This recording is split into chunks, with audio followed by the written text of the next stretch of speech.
I worked for Saskatchewan Power in Saskatchewan when I was a young fellow, and I worked there until I was about 55 years old.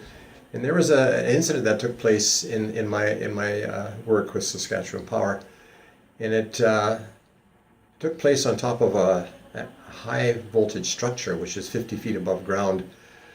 And I had to go up and do some maintenance on it, and we were trained to do this maintenance, but unfortunately they all look the same, and if you haven't roped off your area, you could end up going up on the wrong stack and getting in contact with energized apparatus.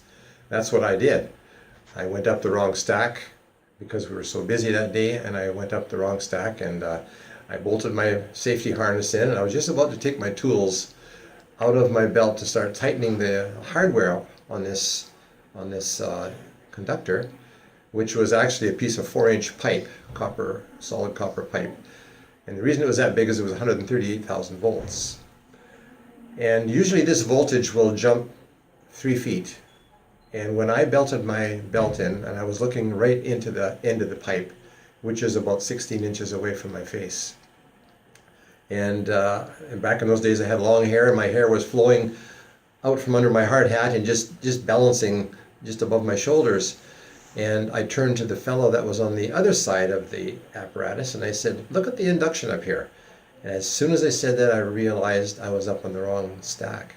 And so I quickly moved my face away from the energized apparatus and went down the bells, and I got myself onto the operating arm, and I slid down the pole, which is 50 feet down into the ground.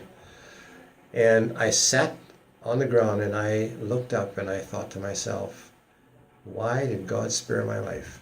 This is before I had anything to do with God in my life. And I thought, would he have spared my life? And that was the first thought that came to me. And I guess it was about 1.5 years later that someone introduced me to God, and I accepted him into my life, and I thought maybe that's what it was for. And then as the years went by, I ended up in Victoria here, and I'm going to the Christian Science Church, and I married a lovely lady that has been a Christian Science Church member for years. So this is one of the reasons I believe that he spared my life. So I was very thankful for that.